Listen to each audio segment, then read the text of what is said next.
The bonds market is flashing red, corporate insiders are dumping their stocks at the fastest rate in over a decade, and the S&P 500 and NASDAQ have hit key supports. So is this the end of the market sell-off? Well, as we've been discussing for a while, it may take a VIX 20 plus to do that, but really we're looking for the insider transactions, the big dark pool liquidity, and it turns out there's a lot of it on semiconductors, including NVDA. We'll break down that along with whether this chart and the delevering is actually causing the entire crash by itself. Well, welcome back everybody to the Daily Show. My name's Tom, and in today's video we need to talk about what happened in big tech, whether the breadth is actually showing good signs in the market, and of course the data later on to what happens next. If it's your first time here, then why not subscribe and smash that bell icon, especially if you want to find out more about how Wall Street sneakily makes these moves. We've been talking about this for a while, and it was all due to semiconductors, but they may be changing, and we'll talk about that very, very soon. So let's begin with this post here from Jason Wang. A few people are discussing the carry trade, and obviously, importantly, they're discussing the deleveraging from a strengthening yen, which is already down from 161 to 152. Now, Jason says he's buying the dip on gold and equities, and I can't blame him on gold or equities because, of course, they are both great asset classes. But let's move over to what's going on here with the NASDAQ versus the yen, and you'll notice they are very well synchronized right now. Now, if you believe they're synced, we've got some key levels to be looking at on the yen in just a little bit. And this is a very important point for the US dollar yen. So maybe that's helping us to kind of really start to synergize this market together with the yen, the NASDAQ, and the S&P all at some major levels right now. Now, we do have a new sentiment survey, and as we all correctly predicted, we knew that the bears would go over 30% as soon as we saw it last week. Now, I think that if this sentiment survey was done right now, remember it is done on Tuesdays, then it would probably be at 35% bears. That's how fast sentiment can shift. But do remember, we've still got 43.2% bulls, and all of this is kind of above historical standards. The bears are back in line, the bulls are a little bit too bullish, and people that are confused are not confused enough yet. We need more confusion, and I would say that's coming through at the end of this week. But let's get rid of the confusion for a moment and have a look at some interesting stats. We've got one here from Jason Gotford over on X, and he says there's a decent track record with the NASDAQ when the RSI drops below 34 during a long-term uptrend. Now, there are some bad reads, but over the next 3 to 6 months, things are incredibly positive. And of course, we've got a lot of these types of very bullish data stat reads at the moment. We've got the Whaley breadth thrust that we've been covering here on the channel. We've got the 7070 thrust, and so many things that point towards a few weeks of weakness and then generally quite a lot of strength. And this is no different. If you look at the stats, 2 weeks later, sometimes it's a little bit more coin flippy, but in general, incredible statistics when you look at the next 3 and 6 months. And there's quite a lot of reads. The two bad ones that are notable were the 2022 point where we actually sold off, and this one over here where we did bounce during the dot-com bubble, but then we ended up, of course, going into a significant bear market. We've got to be careful when we're looking at these data stats to make sure we're not in those similar situations. Now, we might actually be able to figure this out by the percentage of 2% drops this year. Now, when you have around 5-ish drops per year or less, even 6 or less, then you are generally in a pretty bullish year. And you'll notice that there are some years, such as the global financial crisis, where we got 41 days of the year that were actually 2% drops. Wow, that's a little scary, isn't it? But that's when I got into trading and investing, and I've got to say, there was nothing quite like the GFC, except for, of course, every time before that, things like the dot-com bubble. And really, if you want to see the most wild thing on earth, you have to research the 1980s, 1990s Japanese market. That is the most wild market you'll ever see in your life. Now, considering this is taken from 1950 to current, the interesting stat is if we don't get too many 2% drops per year, we've usually led on to an average of 19.3% if we have less than 5. So this was wild when you think about the percentages overall. And we're getting a lot of these data stats that are saying that if this market does recover, it could continue to go ballistic for quite a long period of time. Do we ever get topping of markets in July? Well, the data again since 1950 suggests not really. July only has 3, August only has 3, And it's more likely that you're going to get toppings of markets in December or January than any other months of the year. And I think that's interesting because you would think they're probably going to be more calm. Maybe Christmas is going to be okay. Well, actually, it turns out that at the end of the calendar year can be the worst. I thought this was an interesting chart I'd put in as well. We're not quite tracking what you would say is a standard election year at the moment. We will get back into tracking those in a moment. But S&P 500 versus 2023 and 2024, they're actually pretty similar. In fact, they look identical right now. And what happened here is we got a drop, we got the relief rally, and then, of course, we went on to a further sell-off. Although, when you think about it, I think it was negative 12% on the NASDAQ. Well, we already hit pretty much negative 10 over the last session. So we've just gone kind of faster in this case. And this puts us into what we call correction zone for something like the NASDAQ. Now, are there some reasons out there? Well, a lot of people are pointing, I've seen heaps of articles saying that insiders have started to sell off. Now, insiders tend to sell when the market is ripping up. When the market is dipping, they tend to buy. And actually, that seems to be the main scenario. I would say, though, that a lot of people are starting to sniff out that, yeah, maybe it's time to take a little bit of profit off the table, especially in some of the biggest tech stocks, where these guys have been sitting on massive profits for a long time and they're able to sell into a really hot market and get away with it. Remember, if they sell into a dip, everyone goes, my goodness, the insiders are selling, we've got to dump that stock. They sell into a rip, oh, they're just taking profits, capitalism, it's all good. So insiders, yeah, it doesn't matter. I would say there is no real correlation there with that particular statistic.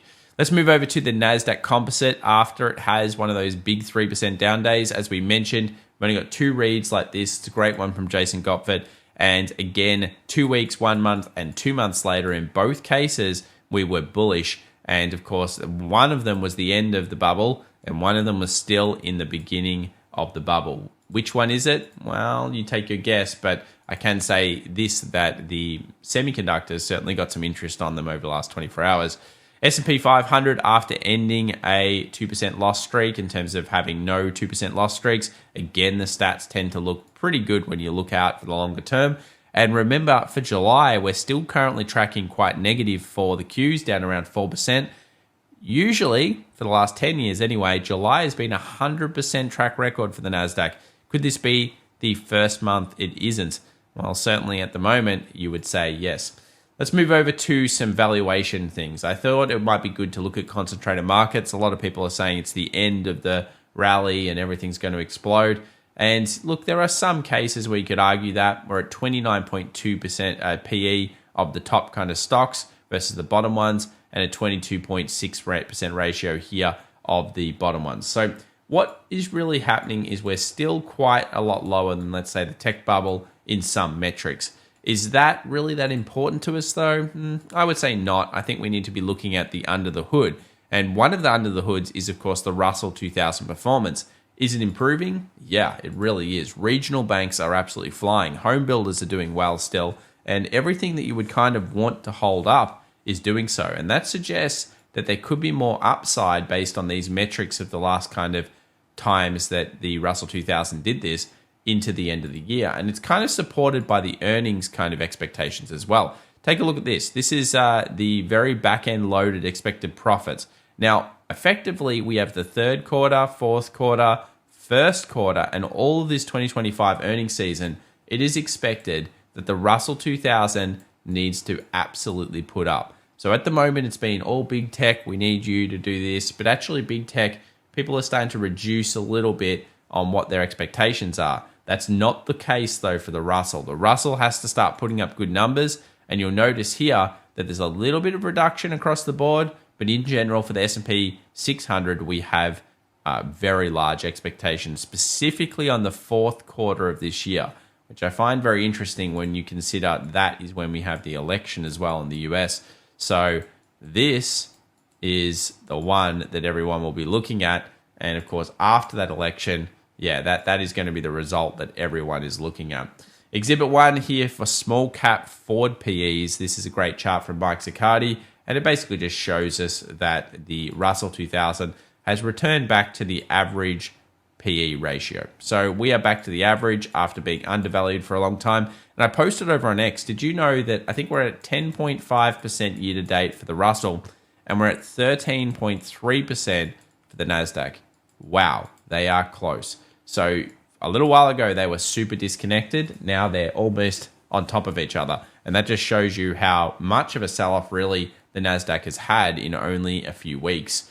Whaley breadth thrust, if you're new here, never lose sight of these types of things. We do have a lot of reads for this. The Whaley breadth thrust is a very good read, and it tends to, of course, tell us the next kind of week is going to be a bit up, down, all around. And what I noticed is having a look at these stats, that of course there was that bad time in 2009, but maybe we're following this June 2020, similar time of the year, -3.5, probably about what we're seeing actually, -4 maybe. And then 21 days later, we were still a little bit negative.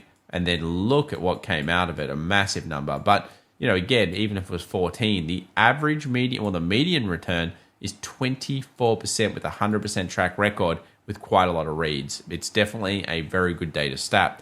Now, will volatility continue? Well, the VIX structure continues to say yes. So I will get an updated chart for this, but we already expected that this period of time would kick off basically vol. We had a feeling that vol would come through earlier this earnings season because of all the shenanigans going on. And that is one of the excuses. But of course, then we've got plenty of others, such as the yen that we'll look at in a moment. Let's now move over to dark pool liquidity. So we saw the VIX the other day have a very large spike on it. Big dark pool liquidity led to the VIX spiking. But the reason I bring that up is just so you can see that there is some method behind the madness here.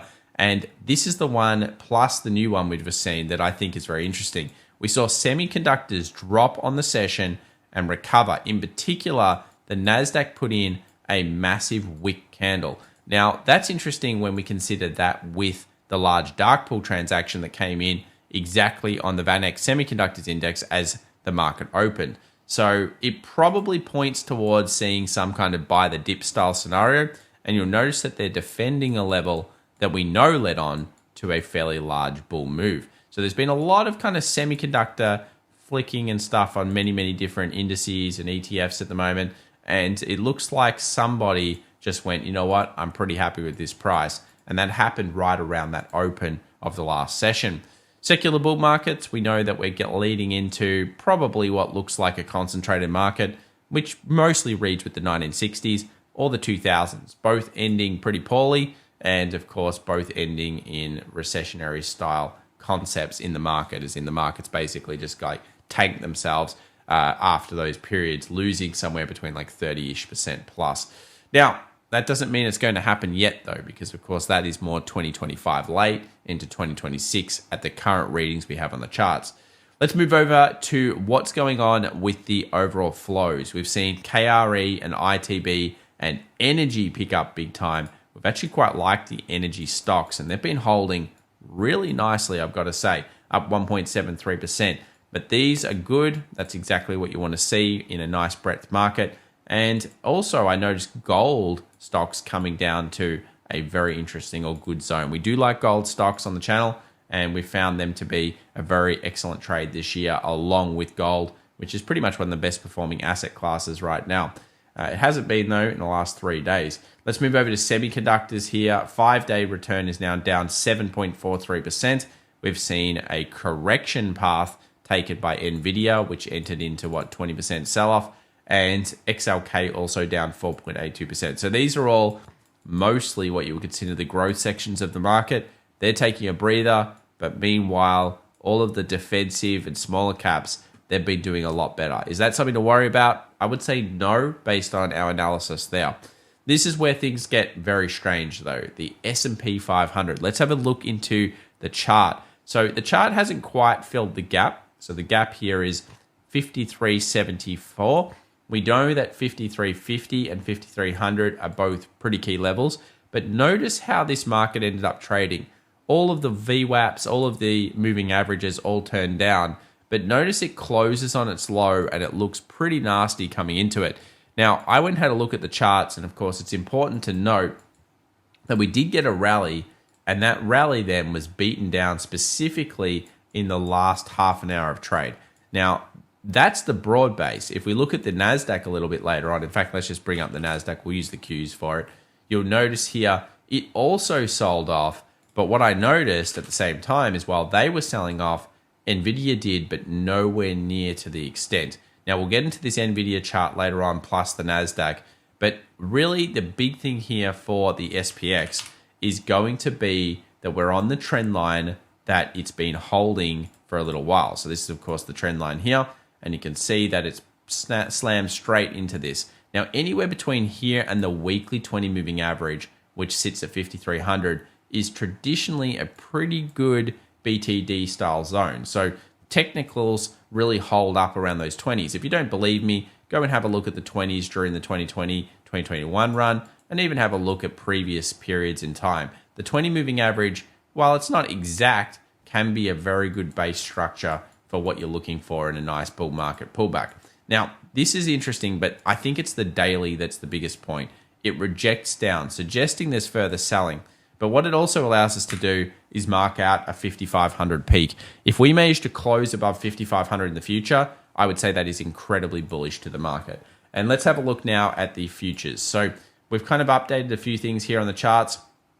What you'll notice is we have still the 5350, 5300 zones with quite a lot of trade period. We obviously have that initial recovery into rejection. And if we go down into the 2-hour chart, that now gives us that 5,500 or just underneath level. So we can actually mark out 5,493 as being the key zone. And if the market is able to break above that in the future, I would say it's quite bullish. And that's probably the end to the current dipping cycle. I mean, of course, it is a little bit of guesswork here, but that is the very, very clear kind of read at the moment. The market is still bearish for now, but this is on a trend line. And if it does manage to breach through here, it would certainly be a big trap. That is a very negative looking candle initially on the daily on the S&P. Well, let's jump on over to whether the options agree with this. Now, negative gamma is full in force on the markets. We saw negative gamma take over again the last session. We actually opened up underneath 54.40 and continued to sell off a little bit there. You'll see here 54.40 comes up a few times again over this next one and even into next week. So next week we've got 54.10 and heaps and heaps and heaps of puts stacked all over the market. So 54.10 and 54.40 seem to be the biggest strike levels, but I do think that if we dip into 53.50 or even 5300, we should see big quick reactions and ideally markets really moving towards, okay, this is the buy the dip. We'd want to see big wicks coming off those zones. Similar to what happened actually on NVIDIA over the last 24 hours. NASDAQ versus CTAs. Yep, the CTAs dumped big time. So the CTAs have been dumping. They gave us a warning last week that markets were not all that they seemed. And over the last couple of sessions, they have absolutely sold off huge. So they're not really any longer super overbought. In fact, they're actually really driving down. And this is a momentum style fund. So basically, if this keeps driving down, especially if it gets down to this level, that would also be another sign that we're probably hitting the bottom. If you got a VIX 20 plus, and then you got down to here, and then of course some other things happen as well that we could synergize together, that could be a really great sign for markets to show base. S&P versus the CTAs, again seeing dumping. Gold actually upticked, even though the market of course has come down. So that's a good sign for gold bulls and the current level we're at. Copper, I believe this market is now truly oversold and probably will get a relief rally in it, but we'll look at that in only a moment. And CTAs, of course, have been dumping. And Brent also looks like it's got signs of life. Remember, these are slightly delayed by a day or two. So I would expect this to actually uptick a little bit here when it comes to what's going on next for Brent and oil. Let's move over to NVIDIA. Nice hold there of the 110 level. We actually opened into the 107s or something. And then, yeah, I posted over on X actually at this. Follow us on X, guys. And I posted on X and I said, yeah, that's a damn good level on NVIDIA because it was a damn good level. And we had huge amounts of puts floating all over it. The market's trying to hold above those. Ended up closing at 112. You can see 110, huge put wall. If we do end up taking underneath these, which I doubt, then that's going to force through, of course, more negative selling. But when you start looking out past this point, you go to, let's say, the OPEX coming up in 2024, in September, or we look at what's going on in, of course, August here at the beginning, then you'll notice that calls do start to come back through. And I find this 105 very fascinating, whoever that is. But 110 continues to be this really strong strike level in terms of base. Let's move over to Tesla, and you'll notice here that Tesla did a pretty good job of holding on, went down again in the start of the market, found some very interesting good support that we talked about, and then absolutely went ballistic on a turn back up. And again, that's because the 210 and the 200, which we've long kind of thought about, have been the major puts. So let's take a look at the US dollar yen. Of course, the delevering of the yen is the discussion that everyone's having. And for now, it seems to be linked up to the NASDAQ. So if we put the NASDAQ onto the chart and we look at it correlation-wise, it looks like it's correlated. The problem is when you go back and you have a look at other periods where the yen may have been delevering, it doesn't look the same. You can see here there's a delevering. Well, maybe it was the first initial sign that the NASDAQ would go down. Over here, we saw delevering and it already had dropped. So I'm not sure that there's a significant correlation here between the two. But what I do think is that if they are correlated right now, the yen has also hit one of its key major first supports. You'll notice here this huge block. This is a beautiful demand block. We've seen instant reactions off it twice. And as you break down the smaller time frames, such as the 2 hour, you're starting to see maybe the change of a series of lower lows and lower highs. So at the moment, that's what's happened. And at the moment, we have kind of an equal high. We get a higher high, or we start to consolidate and then go to a higher high. That points towards this maybe being a point where buyers are coming back in for the US dollar versus the yen. An interesting chart, but I'm not sure that it really shows us complete correlation. Let's move over to the VIX. The VIX is still below 20. So usually when you get a big sell-off in markets, you'll get the VIX back up against the 20. It may go higher, of course, during fear, but it's pretty traditional. If it's a proper correction, you will get the VIX above 20. And we usually see that twice a year in markets. The volatility of the volatility, the VVIX, well, that jumped as well. So you can track this one. Make sure to put that on your charts. And you can see high yield junk, while it came down a little bit, still very decent overall. So really, when people are saying that the bonds market is freaking out, it's not as it seems. Like what people are looking at as a recession indicator. So KRE, home builders, they're all looking pretty good. Copper obviously looking quite weak, but most people when they write these articles are talking about this one here, which is of course yield uninversion. And yield uninversion is where you get the 2 year or the 3 month versus the 10 year, and it goes underneath each other. So the short goes underneath the long. And basically what happens here is that we end up going to a point where, yes, historically, you've always had a recession afterwards, but people, I believe this time around, are going to call it straight away. I feel like it's going to be quite delayed. So we probably will uninvert, maybe even this year if we start getting rate cuts, but I think will be delayed from a recession. It might take 6 to even 12 months after this uninverts for really the stuff to hit the fan. Let's move over to copper now. It is superiorly oversold. It's actually gone into the second level here. And we spoke about this in our Market Masters Club. If you ever want to join that free 7-day trial, links in the description down below.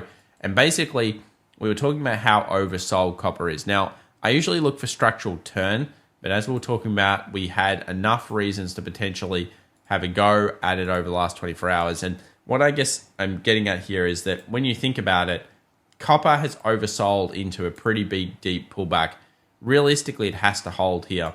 Otherwise, it's in the, who knows land. So you can have stop loss underneath there and think about whether copper is a buy the dip style scenario. Now, copper is a very dangerous trade if you don't know what you're doing, so you got to be careful. But there are some signs of possibility of this thing actually finding its lows, similar lengths, and some other stuff that may be going on. But yeah, it is sold. The metals market is absolutely getting driven down.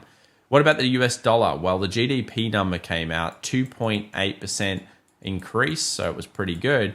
And the US dollar didn't do that much. It kind of floated on back to the exact same point that it was pretty much of the last video, though the case is a little bit different. In the last video, we talked about how this may sell and move back down. I'd still like to see that, but yeah, it hasn't really been able to find any momentum in that side. And I think this is because rate cut expectations switched a little bit to a few percentage points last night. So this is a very important one, but at this stage, unless it breaks underneath here, it's probably not going much lower. So yeah, it's just holding its way through it. Let's move over to silver. Silver drop, not quite to my favorite zone of 27.20 or 26.50. But that was an excellent sell if you did get it under 28.71. The tweezer failed, and then moved on down. I think gold is probably the better read though. Hit into a very decent bull zone. We had our first bull zone possibility in here. Ended up finding a little bit, but then went down. And now we've got our second bull zone. Now, a lot of people are superiorly negative on metals, including gold, silver, and all metals. I kind of feel like, especially with gold, you probably shouldn't be as negative on it. Like, everyone's very, very negative on it. That's actually not a bad sign if you're a bit bullish, because people are saying that, it's going to crash, it's going to move down a lot. Why? There are probably 10 decent bull case scenarios for gold right now. And while it hasn't exactly been putting in the best work in the last week, you've got to put things in perspective. This metal is up big time this year. And it's because it's a currency, that it's the oldest currency, and it has a lot of those properties. So remember, you've got central banks buying it. Rate cuts, not necessarily a bad thing for gold if you really look into them. And yeah, a decent little support zone. So certainly one for day traders to be watching. I'd probably need it above 23.82 for a day trade, and really above that last swing to get the swing traders in. So that will be above that high up here. Let's move over to oil. Really good signs coming out of oil. Exceptionally nice candle over the last 24 hours. Again, finding some wick purchases off the 61.8. Love that candle. Suggests that pullback should be met by bull demand at this point. And although it's not through the close above here bullish, it's done the first day trade kind of break that we spoke about. And this is a very, very good sign. And it's led into some pretty nice energy stock move as well. Energy stocks doing nicely, coming off the doji, and they're starting to try to break up as well. Tesla, the pre-market was probably where the most interest was. Pre-market went down pretty hard, and then it really flew up by the open. Now, this is an interesting one, because is it at the 206, 210 yet? No. Would I like it there? Yes. I would like to see the real market get down into this level, and ideally we would hit this, find some structure, and then return back into the bull trend. And that's kind of what I'm waiting for on Tesla. So yeah, it hasn't done that one just yet. Let's move over to semiconductors now. Now, the weekly semiconductor SPY combo you'll see here is gone underneath. If we look at semis, so SMH, you'll notice that we are on exactly where you would expect the buy level to be. So pretty much semiconductors have hit the right key zone. And if we have a look at NVDA, that actually tapped our favorite level over the last 24 hours. It tapped our double hit perfectly, and it also went into that 109 zone. Now, the reaction off that zone was really important. We got this big weak rejection, and if it wasn't for the sell at the end of the day, it was actually looking like a bullish hammer. And this opens up a few possibilities. One, if we get a higher point than this previous session, so about 117, then that I think is a fairly good initial bullish sign. Obviously, a 124.60 will really give us the bulls. So something like this would be an exceptionally good trade in the future, should it happen. And it does put a bit of a flaw in the sand, considering we've seen some large transactions around here. Gap fill, or at least the first gap fill, and a nice hold off the zone. So yeah, some interesting and pretty good stuff coming out for semiconductors. The first good sign in this entire cacophony that started over in June, which we expected. We expected semis to do this. UK 100, big rebounds. After falling below, it then rebounced up. This suggests that actually it could be metals, energy, and a few other things coming back. This market is financials, energy, metals, pretty much. Similar to Australia. That is a very strong rebound. And I don't know if this is going to do it, but if it does manage to get through these series of lower highs that are here, it looks like it's going to. It could be actually getting ready for a bit of a rip. So the UK 100 looking like it could rip here over the next coming sessions. What about the NASDAQ? Well, as we know, it came down to the interesting turn zone. Got a little bit of structure around there. And that's what it is. It's structure. Similar to the S&P 500, it would now need to really get above some of these highs. And if it does that, then looks like the bulls could be in for trying to get those kind of gap fills. So yeah, bulls will be looking very, very closely at these levels. And I think we've gotten to some pretty nice key zones to see a bounce now. US 2000s, it's doing well. It's just holding up and it's coiling. What we call a pullback in time. And if it breaches 2260 plus on the weekly, it's going to be very nice. And then it comes to crypto. And crypto is good, guys. Really nice. Beautiful trading there. Bull swing zone came down. Let's have a look at the 2-hour chart. Beautiful like consolidation. Actually an excellent day trade here. Fantastic day trade, really. This was an absolute textbook one in our day trading masterclass. And yeah, that's a beauty there. So really nice trading on Bitcoin. Love what it did. Great bull zone. And if you managed to pick that one up, congrats to you. In terms of the longer term strategy with Bitcoin, great to see the bullish daily candle coming off this zone, but you'll want to be seeing, continuation. And as we've said since down here, we kind of feel like this is the Bitcoin rally to get us through to a new all-time high and to get everyone kind of hyped into it. In terms of news, core PCE is the main bit of news coming out. Friday, 8:30 a.m. This is just before the market. And remember, the Federal Reserve uses this particular number a little bit, so that will need to be watched. And do remember as well, if you enjoyed today's show, subscribe, follow us in the social media such as X as well. Sign up if you're interested in any of our other content. And of course, if you're interested in our courses, you can check them out. Guys, this has been a pretty wild week, but it may just be getting started. Remember, next week we see the kickoff of even bigger earnings with massive tech coming through. And I'm interested and very excited to bring you our weekend special on that because I think it's going to be a blockbuster and maybe we'll just get that VIX 20. Bye for now. Have a good one.